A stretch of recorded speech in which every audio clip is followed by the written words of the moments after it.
Good morning. My name is Scott Newman. I'm the new executive director here at the Union County Chamber of Commerce. And I've got two great guests with me this morning. George Mendoza is the superintendent at the Grande School District. And Jeremy Davis is the CEO of Grande Ronde Hospitals and Clinics. So good morning, both of you. Thank you. George, you want to just give us a brief introduction and talk about yourself for a few minutes? Well, Scott, my name is George Mendoza. I'm the superintendent of the Grande School District. This is my 5th year as the superintendent of the Grande School District. I have 4 children, wonderful wife, been an educator for 26 years, and I'm excited to just talk about what's going on in our school district. Awesome. Appreciate it. Thank you. Jeremy? Thank you. Yeah, my name is Jeremy Davis, President and CEO of Grande Ronde Hospital and Clinics. I've been here for 3 years. Born and raised in Eastern Oregon. I have 4 children as well, all in the school district. And my wife grew up in the Boise, Idaho area, and so strong ties to this part of the country. And just grateful to be back home doing what I love. Awesome, I appreciate that. Well, you might hear an occasional twang because I am from Wisconsin and I haven't been here that long, so that might come out. I also have a child in the high school. He's a sophomore right now, and he loves the district so far. He's been having a great time, so I appreciate all the work you guys are doing. So, all right, you ready to get started? Sure. All right. So, Jeremy, you want to go first. How would you define the phrase a strong community? You know, I think that can be defined in different ways and by different people. But from my perspective, I think a strong community is resilient, is really looking out for each other. And certainly, I think that I've often seen it said that for a strong community, there are 3 pillars. There are strong healthcare, strong education, and churches.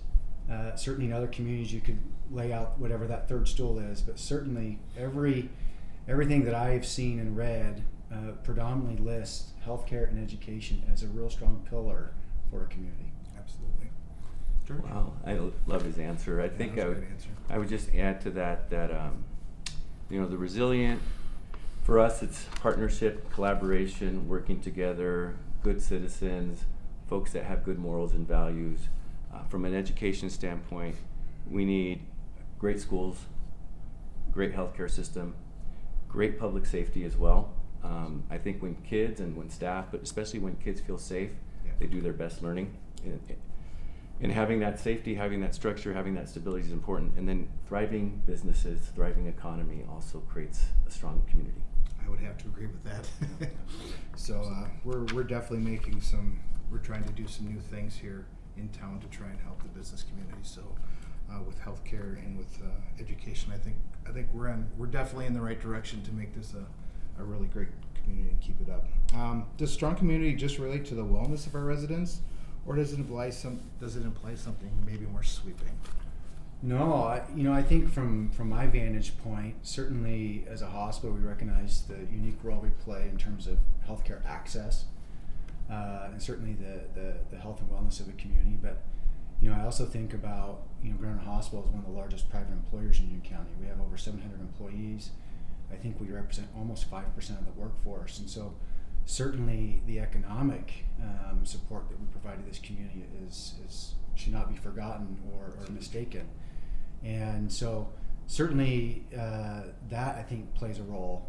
We want to support the small businesses, as George said. We want to be a place that when the school district or a manufacturing plant or other business wants to recruit talent to the community, we know that they're going to often ask the question, well, is there good health care? And we want that to be a resounding yes. So certainly we play a huge role in terms of the delivery of healthcare, but we're so much more than that in terms of the fabric of this community. George, you want to add to that? Well, I just think of when I think of wellness for us, it really is kind of healthy systems, healthy culture, healthy individuals. We think we have basically a culture of care in our school district, and in that culture of care, we really think about social, emotional, mental health, and behavioral support programs and systems. We even have a mental health element where we have a day treatment support system for K through 5. And understanding our emotions, understanding how we're processing our emotions, understanding how to make safe, responsible choices, and then also how to be regulated is important for learning and thriving. And so that's important to our school district. When we also think of wellness, we think of doing joyful activities, being mindful as well. If it means exercise, if it means being out in nature, if it means spending time with your friends and family. So in our district, there's a lot of thinking about what can you do individually for your own wellness, and then what can we do collectively to create good systems that hopefully have people that have strong relationships, good routines, and are regulated so that they can do the best learning possible. I would agree 100%. All right, George, I'm going to have you do the next one. What do you see are the pillars of a strong, vibrant, and growing community? I think this kind of goes with the first question we threw out, but do you want to add anything?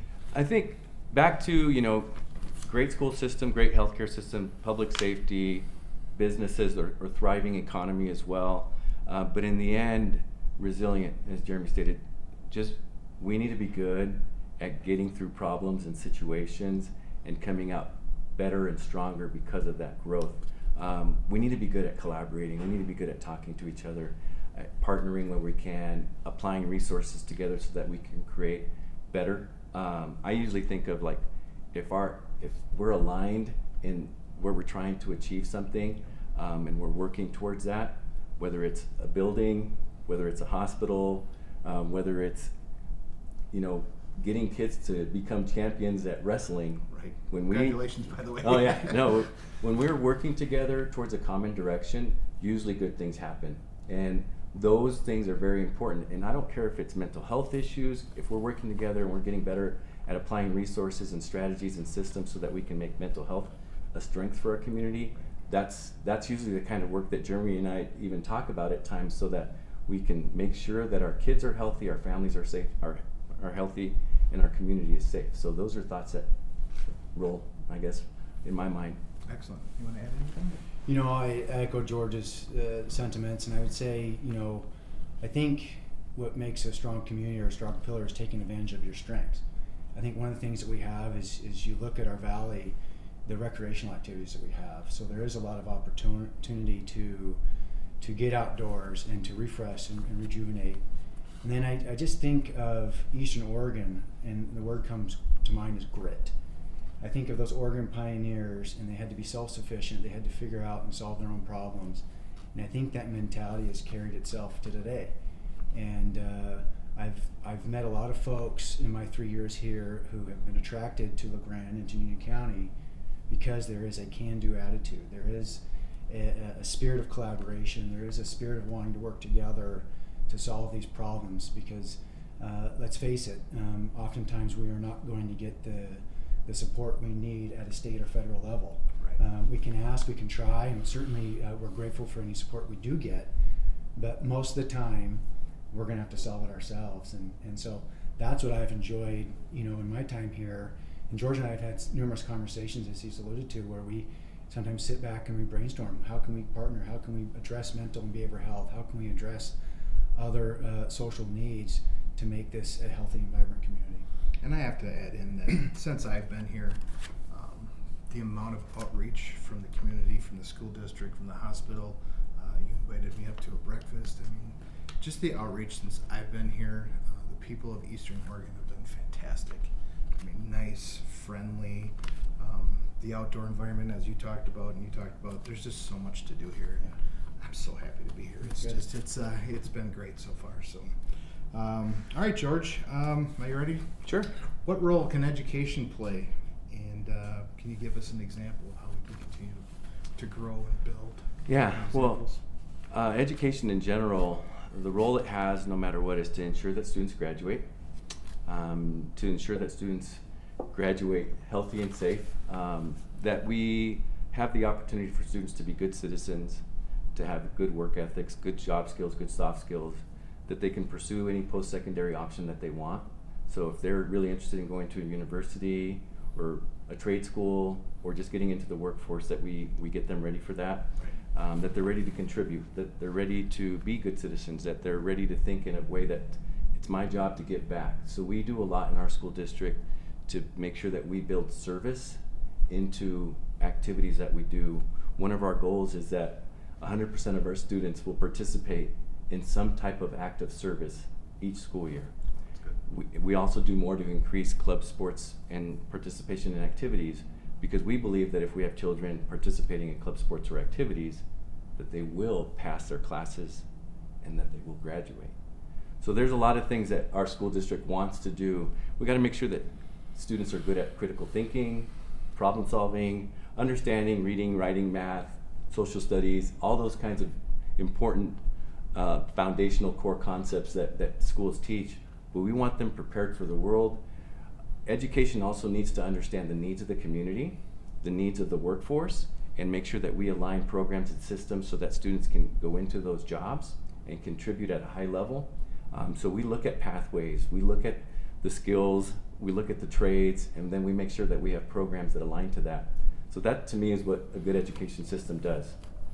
Can you just add maybe a little on how important athletics, high school athletics, can be to a community and drawing people into the community?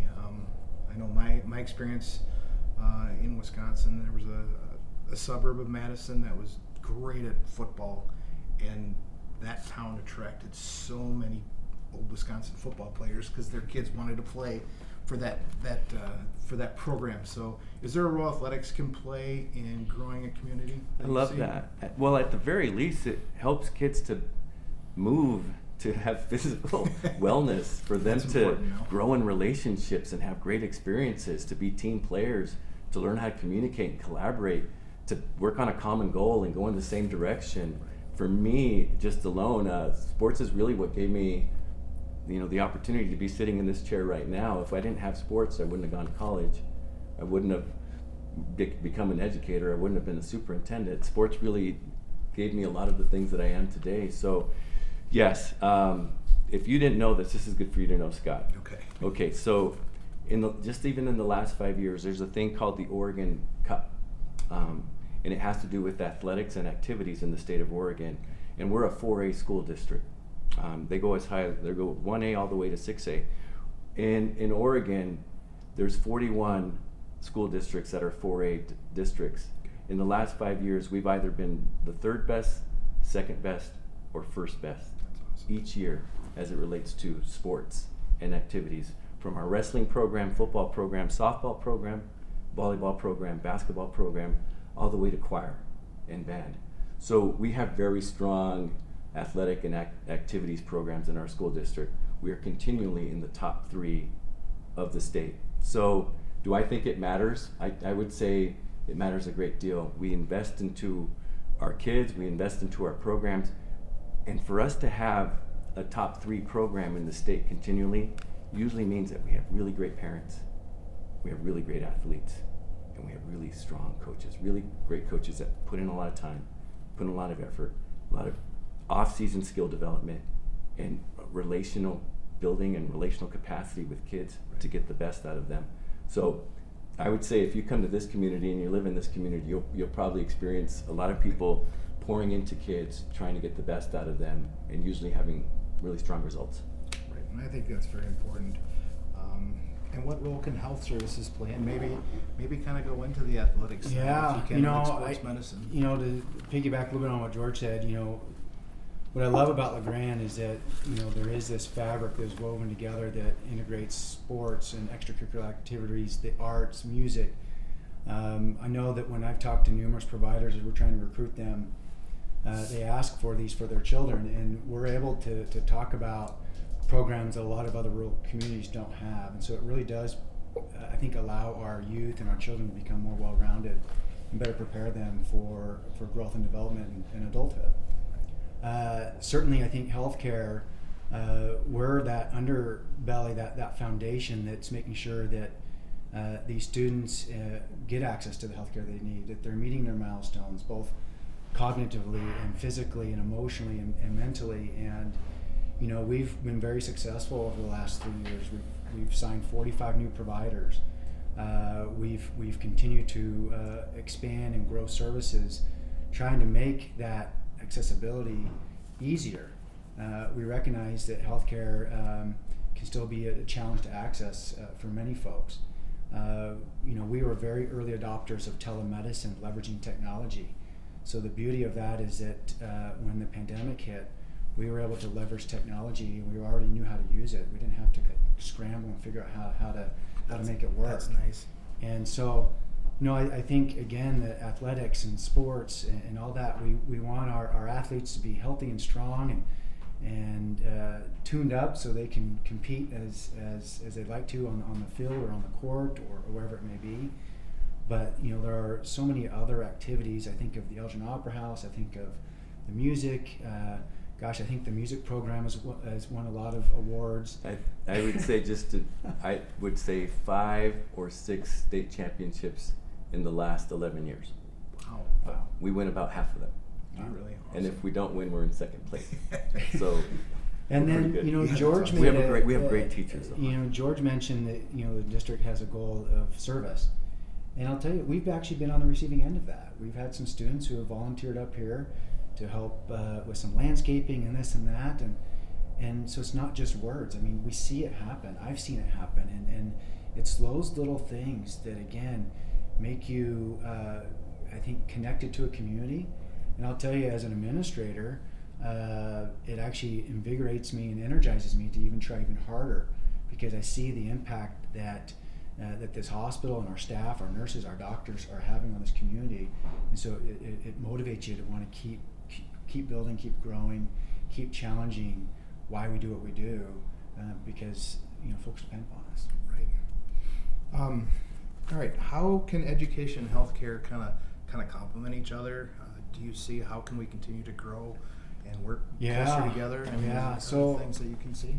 I think it goes without saying is we need to have strong education in the community. When I'm recruiting nurses, when I'm recruiting doctors, when we're recruiting other professionals to our organization, they want to know that if they have a family, that their kids are going to be taken care of. Right. And I can only imagine on George's side that when he's recruiting professionals and teachers and educators, they want to know there's good health care. And so making sure that we're in alignment and that we're heading in a positive direction is just huge. Because if we're really going to expand and grow and support this community, we've got to be doing well ourselves. And then synergistically, I think we can accomplish more together than we can do separately. So certainly I think there's a lot that we can do together. I've actually mentioned numerous times to providers that I use the Central Elementary as a prime example, that here is a community that in the last 5 to 10 years has made a significant investment into education, into infrastructure. And there are a lot of rural communities in this country who have not.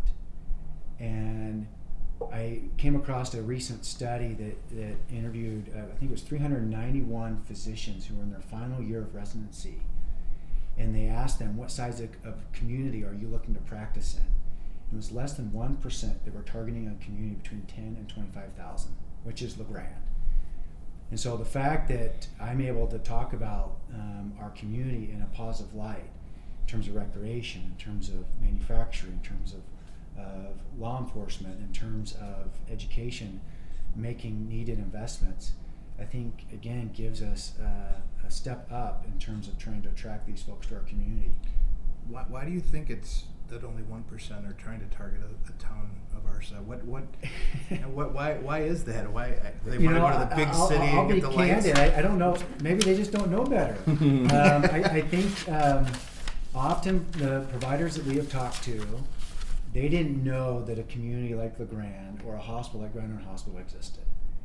And so, when you think about how large the United States is, and especially in this day of digital media, we're bombarded with messages every minute. And so how does your message stand out versus somebody else's? And so it takes time, it takes persistence. And honestly, our best advocates are the folks that live in this community. They're already here. And then certainly we want to attract some new folks that bring new ideas and challenge us in ways to grow that we may not have thought for ourselves. But that really is the challenge. I think most of these providers that I've talked to did not know that a place like Union County or LeGrand or Grande Ronde Hospital existed previously. And then once we get a chance to tell our story, they're pretty darn excited. Yeah. Do you have the same issues with recruiting teachers to the district or administrators? Well, we have Eastern Oregon University here, Hey, that does help a they have a lot. really good, I'll just say, a university with, a teaching college, and in that school, we have a lot of their students that usually come in and do their internships or their student teaching experiences. You kind of got the Yeah. info Well, there. so we have. I'm gonna just say, finding K-12 teachers isn't as hard, but when you get into specialty areas, special education at times, or counseling, they don't have a school that's as strong for having that. So we definitely struggle sometimes to find folks with the proper licensure to be counselors or to be special education teachers, and then we have to typically do a program of study, and that's usually a 2-year program, and folks have to come in under an emergency license, and then we have to help them get into a program, and then they have to get there. At least you have the flexibility to to do that. So that's been great. Yeah, I would just say even having Eastern Oregon University is a great benefit to our school district, likely to our hospital as well. We benefit a great deal from opportunities that they provide for our staff or our students, or vice versa, the opportunities that we provide for them to do research, to do work, and also to collaborate and partner. A lot of our kids get more development opportunities because of the university. Great, and I think we can continue to expand on that relationship. Well, and I would say that I think with Eastern Oregon University, it brings additional culture and sophistication to our community, and as George said, opportunity. And so that's both from an education standpoint and extracurricular standpoint, and certainly with their facilities, it gives, I think it maybe gives some of our student athletes a competitive advantage. So certainly it takes strong community partners to be successful. Right, and from a business standpoint, I think everything that we've talked about this morning in the university, it gives us a workforce that's educated, that's ready to go out and work. It's my job to keep them in town. A lot of them like to leave and go to the big city, but if we can attract more business, and the pillars of attracting more business are exactly what we've been talking about here this morning. I mean, I can't tell a business to come into LeGrand if they got terrible schools and we got a bad hospital. That's not going to happen. We don't have those problems, so it is easier to do that. And like I said, I haven't really been here long enough to attract a lot of businesses, but we're working on it. So Right. we're going to get this community to grow. So from my perspective and the business perspective in town, I think we've got the basis set to really continue to grow. So that part's been great. All right, so the hospital and the school district are both major employers in the region. How does having strong health services and education institutions benefit your organization? I think we kind of touched on it a little bit in here. Yeah, I think what I would add to it is that, again, I think having strong employers, a strong hospital, strong education system, we're able to support small business. And again, that really, I think, is the fabric of any small community. And, the fact that those dollars can stay local. We've done a lot of construction projects over the years here, and I think our chief financial officer shared with me that 90% of our construction dollars have been spent within a 100-mile radius of Grande Ronde Hospital. And so again, we recognize that not only are we playing, I think, a vital role in Union County, but it actually is going beyond our county borders. And again, I think that's why we enjoy our way of life. You really do get a chance to make a positive difference. And I think the benefit of rural is, I guess it's a blessing and a curse. The blessing is you quickly know whether you're making a positive impact. The curse is then you quickly know if you're not making a positive impact. Yeah, that's true. Very quickly. And so, but again, having that pulse allows you, I think, to be more nimble, more responsive to your stakeholders and to your community, and allows you to thrive. You're both parents. That's the nature of being in a rural community. How does it benefit you as a parent and a member of the community, and what has your experience been so far? And do you have any examples that you could list out? Scott, it's a really great question, and I think it's going to be more of a personal example that I give you. That's and fine. it's one of those. I think Jeremy feels the same way. We both have children in the school district. My only son, just graduated from the Grande High School. Congratulations. I have a daughter that's in 6th grade. I'm heavily invested in making sure that our children have great experiences. I would even say sometimes vicariously through all the students that I get to see, whether through my children or whether when I walk into classrooms and go to different schools, I develop a relationship with a lot of students, and then I just care about their success, and I want things to go well for them. And then I want to make sure that we're applying as many resources as possible to make sure that that happens, whether through club sports or activities or getting great at reading, getting great at math or graduating. Right. And so my focus has always been, I just want things better. And I'm giving as much as I can to make sure that our community is better and our school district is better. And I don't care if it's sidewalks, I don't care if it's buildings, I don't care if it's reading, math, or graduation, or winning state championships. Our goal is just to make sure that things are better in our school district, therefore helping our community, helping our region. I would just say for children and what we're looking for in children, it's just that they have great experiences, that they learn, they grow, and they thrive in our school district, and that we have a high quality education program that allows them to reach their highest potential. Those are the things that are in our mission and vision statements, and we have a lot of values and beliefs that we apply resources towards. And we also have a strategic plan in our school district, so I would encourage you, or I would encourage others, to just basically look at our strategic plan, look at our goals. We spend a lot of time and energy working towards them, applying funding towards them, and then monitoring them, and then updating our board on how we're doing on that. And then we just kind of keep monitoring, adapting, evolving, and moving forward. So there's a lot that we do, and ultimately I always want children to have great relationships, to feel success, and to be ready for the world. That's a great answer. Yeah, I think we've heard it said it takes a village to raise a child. And so I think for me, having 4 children in the school system, and as I engage and participate in their activities and help them with their homework and so forth, it allows me to, I think, be hopefully a better community member. Because I know what is important to them. I get to hear what's going on in the schools and what's working, what's not working, what they love about the schools, what they don't, and for me, then I can try to apply whatever I can in terms of that feedback on the health and wellness side. If there's an access issue, if there's a certain specialty that maybe we don't have in the community, so I can try to solve that issue. Because I like George, I just want to make things better. I think in business, I often say there really is no status quo.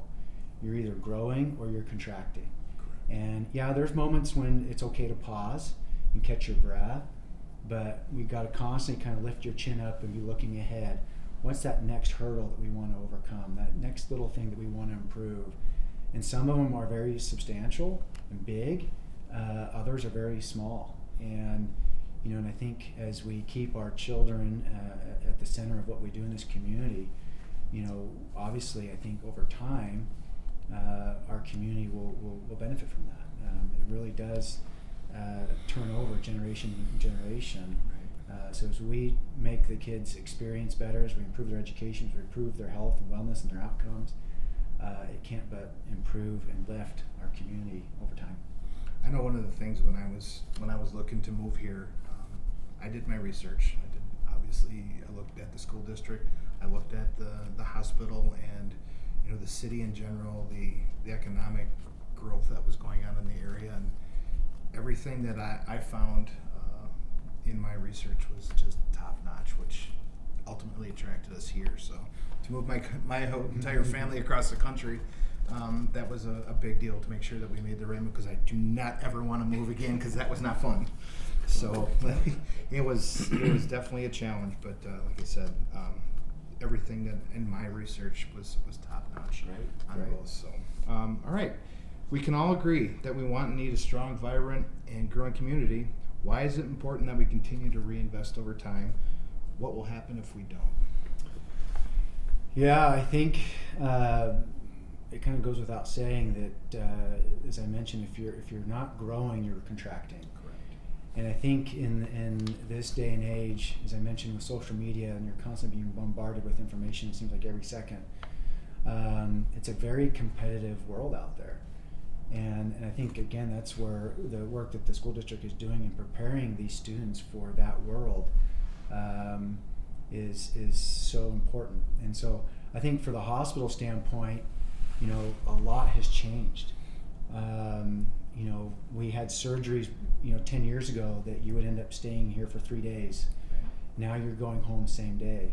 So again, That's I think amazing. investing not only in your craft and your skill and your competency and in your knowledge base, but I'd also say in terms of our hospital, we have continued to refresh and update our infrastructure because again, we want to be an attractive place for folks to practice, receive care, and work. And so the reinvesting to me, I just don't know how you could do it if you're not. Right, and I think ultimately it also helps you attract those new physicians that want to, or maybe on the line, or Well, maybe don't and necessarily want to come to and I know we've talked a lot about attracting folks, but it's also about retaining. Yeah. We do have a great way of life here. Certainly there are things that need to be improved, but I think when people see that you are willing to accept feedback and assess the situation and make the necessary changes and investments, that creates loyalty, that creates longevity, and ultimately I think it creates a partnership and with your community that is just hard to ignore. It's great answers, by the way. The retention is probably something we don't talk enough about. We always talk about attracting, and that's you fall in that trap. But retention is, once you've got somebody here, you want to keep them here because it's very hard to. All right, George. If we can all agree that we need a strong, vibrant, and growing community, why is it important that we continue to reinvest over time? Do you have any examples or anything in the hopper that you want to share with us? I would definitely just say we can get to reinvesting in facilities and in infrastructure. I think that's a big deal, but just you have to invest in education and education programs and education services to make sure that you're up to date and make sure that you're giving a high quality educational experience to children. Right. Back to even our strategic plan, one of the goals that we have within that is to exceed the state average at everything, but for us it's exceed the state average at math results for 3rd grade, 5th grade, 8th grade, high school, achievement results for math, for reading, for graduation, for 9th grade on track. And it takes money, it takes resources, it takes professional development, it takes good curriculum, it takes people that know how to engage children and get the best out of them so that they can exceed state standards. That's an investment and a continual reinvestment. That's something that happens in our school district. That's the same thing for our sports programs. For us to go and compete with the best, we have to drive far. We have to.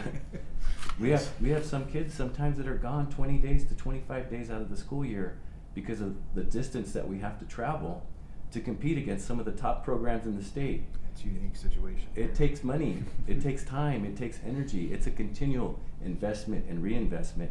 For our facilities, we in 2014 we passed the bond, $32 million. I believe we got $4 million premium, almost $36 million to be able to build a new central, to put in a beautiful new gymnasium at the high school, remodel our auditorium, put in the CTE facility, update Island City, and put in, I believe, 6 classrooms, put in a cafeteria, update 2 classrooms in Greenwood, put in 2 new kinder classrooms.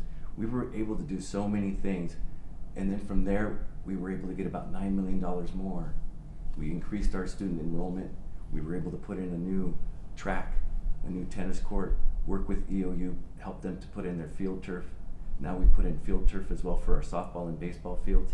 We've been able to do so much more because of that investment, and now with this reinvestment or investment of the bond, that 2014 bond, we've been able to refinance that bond from a from a 4.69 interest rate, actually it was 4.75, I believe, interest rate, to a 1.69 interest rate. Wow, that's huge. And that was able to reduce $2.3 million off the debt, but then it was also able to reduce really going from $1.93 bond levy rate to $1.68, or actually $1.65 bond levy rate, which is a 28 cents dollar difference. Now we're asking for that 28 cents, and we're asking folks to forego a decrease in those taxes so that we can get 4.845 million. And then we have an Austin grant, which is a facilities grant that we were given by the state, Okay. to get 8.845 million to be able to do an annex, a multi-use athletic academic center, replace the annex and maintenance, which are 98 years old.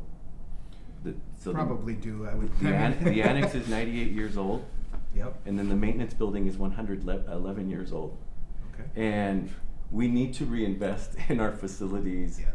We need to make sure that we have state-of-the-art, better facilities for our students and our staff, so that their work conditions are right and so their learning conditions are better. Right. And I would just say there's something in that what Jeremy had shared. Like, I don't always feel like we have a choice except to evolve, grow, and improve. When you have 100-year-old facilities, and we have 5 facilities in our district that are over 75 years old. So we need to continue to reinvest, to fix problems, to apply resources, to make sure that those environments are suitable for students and staff.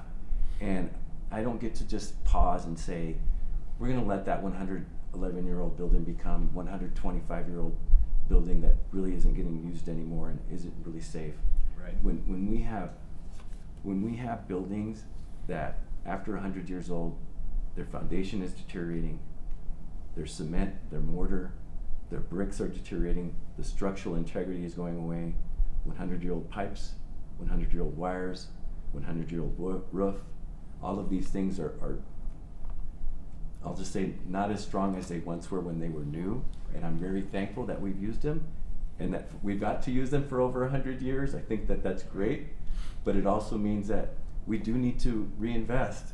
And is it going to be remodel, replace, or repair? Right. And we had a committee that's worked on it, and it's basically we need to replace these facilities. And we're doing it in a way where we're really just asking folks to forego that decrease, maintain the existing tax rate, maintain the existing tax terms of a bond that passed, having just 13 years left, everything the same, but allow us to do some really cool things for our community, for our students, and for our school district. It sounds like a great way to actually make that investment. So I know you wouldn't want to be working in a 100-year-old hospital, you know. So I kind of get where he's coming from here, Yeah. but so I think it's great what the district, what the plan is to do that. So anything else on reinvestment from that you can think of? No, again, I would say, we're actually in the same boat. We're looking to do a major facility project of our own. We want to modernize our operating rooms. Our current ORs have basically been in place for 30 years. They've served us well.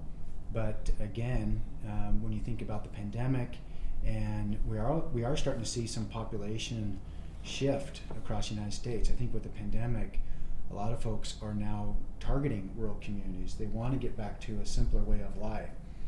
And we are anticipating growth, and we have experienced exponential growth here at the hospital over the last several years. And so really to meet that demand, meet new code compliance and so forth, we're also making necessary investments. And again, this is really not because we want to do a complex project. I mean, these add gray hairs I don't need for anymore, I can tell you that. all the parties involved. But again, it's looking towards that future. Not only addressing an issue right in front of us, but again, investing in our future to ensure that, again, our providers, our staff, and our community have the best resources available, again, for that healthy way of life that we want here. So absolutely, and I think, this pandemic, I hate to even talk about it because we kind of want to just shift. We want to go to the next topic, but I think it really has. When you do have a moment to stop and pause and kind of assess, You know, as a leader, I think now is actually that time to take advantage of the situation and really double down in shoring up vulnerabilities within our infrastructure and in our education and in terms of our knowledge base. And again, George and I obviously talking a little bit about physical buildings, but you know, we also need to invest also in training and making the job easier for them if we can. And those are all, I think, things that will allow us to not only attract and retain the type of folks that love to call them the Grand Home. I think that's great. I'll just make this one last comment, Sure. just to keep it really clear and succinct for me. If we really do want a better future, if we really do want a better economy, if we really do want a better world, we have to invest in education, and we have to invest in healthcare. Yeah, I think they're the two biggest parts of a community that everybody needs. So business and everything will kind of come after the base is set. I think then the business community reacts to it after that. So, all right, we all want good things for our families and our community. Still, community members may not always feel like they can contribute in a way that makes a difference. What would you say are the best way for community members to contribute for the greater good? Should they get involved, and how can people get involved to make the community better? Great stuff. Service, community service. Anytime folks want to contribute and be a part of any community service agency that looks to support many different causes, I think that's usually an act of love and an act of service that usually creates better for any community. If they want to coach youth sports, we always need more people that want to coach youth sports. We don't have enough referees. Most people nowadays don't want to be referees. If they want to be involved and become referees, we need that. If they want to be mentors or tutors or volunteers that work at schools, back to our school rules are starting to open up now, so we're ready for people that want to help kids in small groups to get better at reading, math, or just even doing more activities. I would just say just being positive and optimistic is also something that's a really big contribution to society. Forgiving, tolerant, open-minded, understanding that there are good humans that work also in systems or government systems or organizations that are trustworthy, that do look at data, that do look at research, that work with experts, that follow rules and laws, and they have to keep organizations moving forward, and that's a basis for a lot of decisions that also take place. I sometimes, I've told this to my wife a few times, so I'm just going to say it this way. There are times that I think I start to know a lot. There are times that I think that I'm getting comfortable at COVID this and close contact that and quarantine this and isolation that, and how come we don't do these things? I question. I don't always like every single rule. I don't agree with everything either. And I get into that spot of thinking that I know a lot. And then I get into a meeting with an epidemiologist, or then I get into a meeting with a doctor, or then I get into the meeting with Jeremy or Dr. Zach or Carrie Brigiotti, and then I get another perspective, and then I learn, I'll just say, details at a higher scope or at a more expert level, and then I understand that I guess I don't know as much as I thought, or there's a lot of room for growth here in my thinking, and I need to think more globally or think more big picture, and understand why we have some of these rules, and understand why we have some of these requirements. And I think that would be good for how we can contribute as well, like just moving into an abundant mentality and open-mindedness, and then also just being a part of the team again, or being part of the partnership to make us better. In the end, we just gotta move forward. Like, we can't stay back 5-year stuff or 10-year stuff or 2-year stuff. We can only go forward, and going forward is investing in our kids, or investing in our community, and investing in our future. That's usually gonna be the best way for us to make things better. So I'll stop. Thanks. No, that was great. No, great answer. How can community members contribute more in your vision? I think, like George said, we also are starting to open up in terms of accepting volunteers.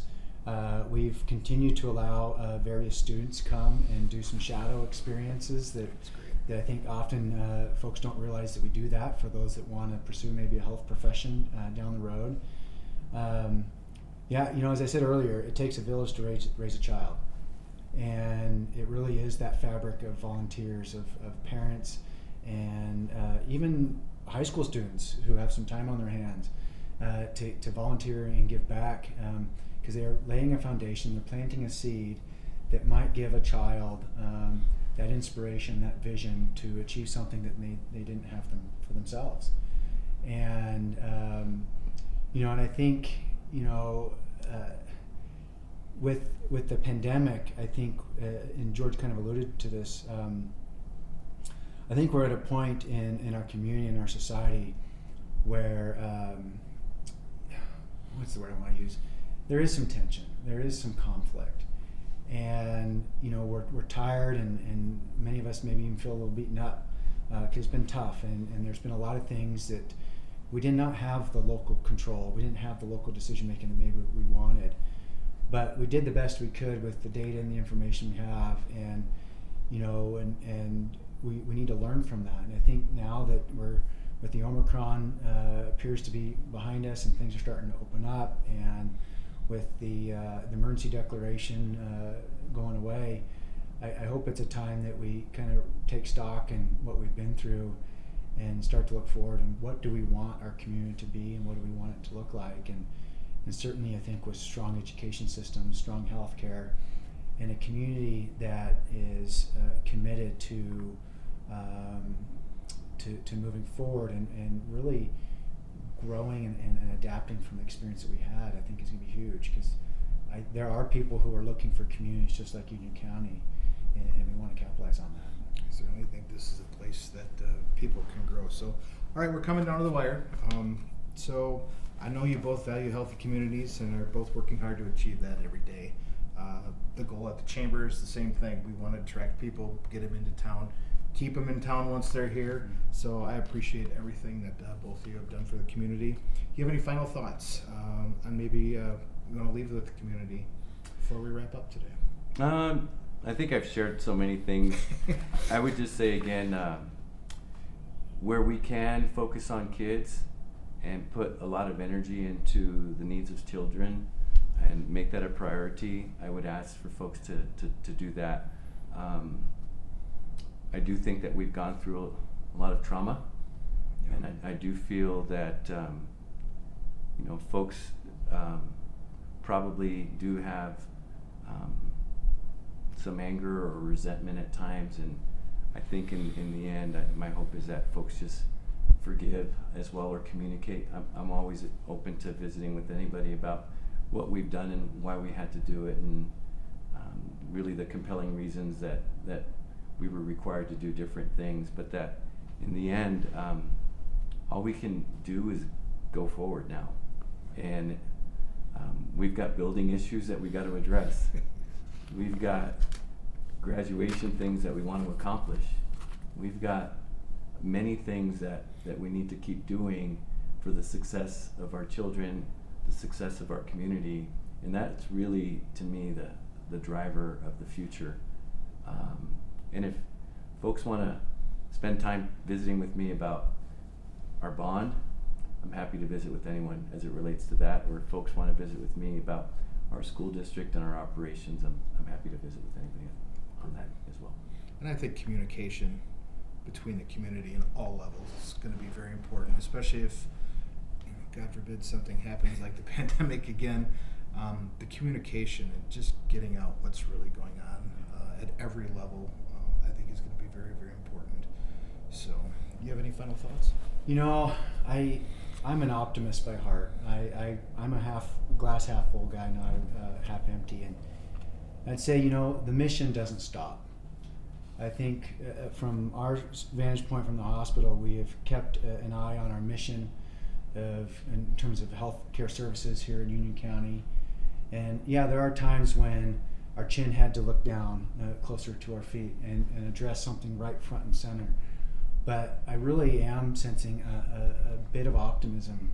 Maybe it's the warmer weather a little bit daylight savings coming, this Sunday, and the sun's out a little bit more.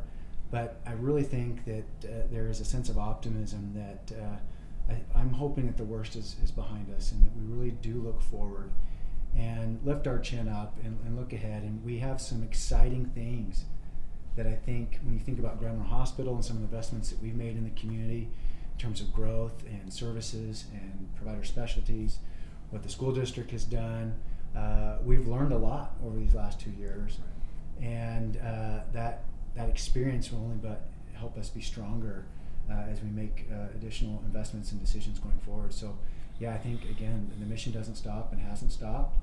I think for me, it has even energized me even more at maybe the detriment of my own family at times in terms of time spent, to make sure that doing everything we can to make sure that this hospital can be counted upon when folks need us most. All right, well, I want to thank both of you. Jeremy Davis, CEO of Grande Ronde Hospitals, George Mendoza, the superintendent over at the Grande School District, and my name is Scott Newman. I'm the Chamber of Commerce Director, so I appreciate your time this morning. Thanks for the candid talk, and I hope to meet with you both soon. Thank you very much. Thank you. Appreciate it. Thank you. Thank you. Okay.